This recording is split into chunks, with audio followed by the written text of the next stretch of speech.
पीछे चलते हैं, जब 2015 में आम आदमी पार्टी की सरकार बनी थी, उस समय मॉनिटरिंग कमेटी भी शांत थी, उस समय सर्वोच्च न्यायालय भी शांत थे।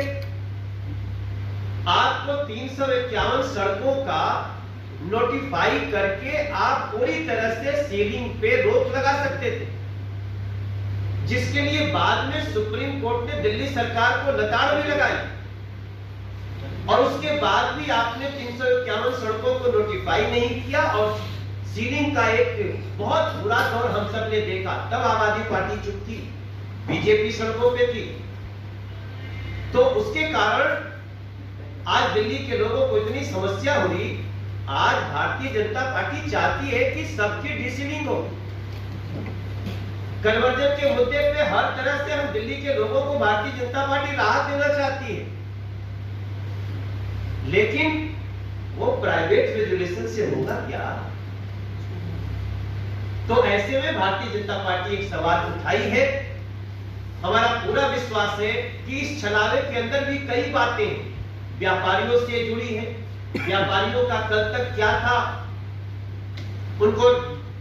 उनसे क्या टैक्स लिया जाता था, ये सारी बातों पे, कई और मुद्दों पे हमारे अलावे हमारे आदरणीय विजेंद्र गुप्ता जी, हर्ष मल्होत्रा जी आपको बताएंगे, जो दिल्ली के लिए बहुत ही महत्वपूर्ण है। मगर आम आदमी पार्टी का एक और छलावा, दिल्ली इसको स्वीकार नहीं करेगी। चाहिए मेयर साहब का एक ऑर्डर हो जाए तो नोटिफिकेशन निकल जाएगा कि कन्वर्जन के ऊपर कोई सीलिंग फर्दर नहीं होगी। जो लोकल शॉपिंग कॉम्प्लेक्स के सील किए हुए हैं पहले, उसके लिए एक जुडिशियल कमेटी बनी है जो तय करेगी।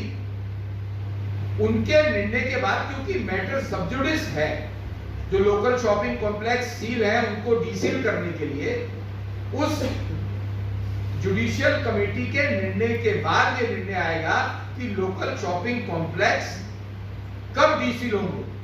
उसका एक रास्ता और भी है, ये सीधा मेयर साहब, कमिश्नर साहब से बात करके उसका ऑर्डर निकाल दें, और वो ऑर्डर अगर जुडिशियल कमेटी को दे दिया जाए तो उनका निर्णय आ जाएगा कि ये सब खोलनी चाहिए। तो ये सब ढकोसला बंद होना चाहिए।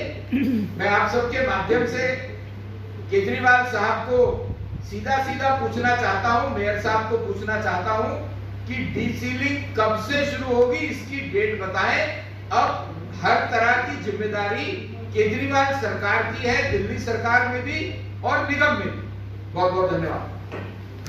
दिल्ली की सरकार आपकी, नगर निगम में महापौर आप, उसके बावजूद आप सीलिंग, जो शॉप सील पड़ी है उनको डीसील करने की बजाय नाटक कर रहे हैं, लोगों के जले पर नमक छिड़क रहे हैं।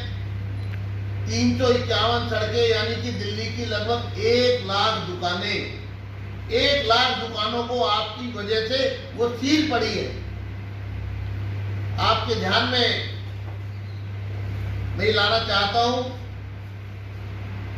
कि 3 जून 2007 को जब भारतीय जनता पार्टी निगम में चुनकर आई थी, तब ये 351 सड़कों की सूची को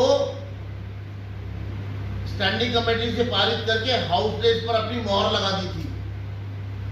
और मास्टर प्लान 2021 में साफ रूप से लिखा था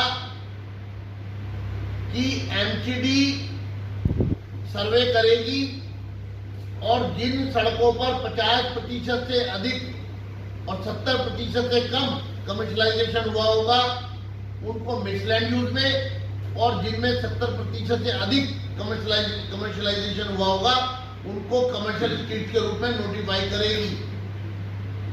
एमटीडी ने सर्वे किया, सर्वे करने के बाद एमटीडी के हाउस ने उस पर मोहर लगाई और दिल्ली की सरकार को नोटिफिकेशन के लिए भेज दिया गया। उसके बाद कुछ समय दिल्ली की सरकार में कांग्रेस बैठी थी, उनकी कमी के कारण वो नोटिफाई नहीं हो पाई, और उसके बाद सारी दिक्कतें दूर हो गई।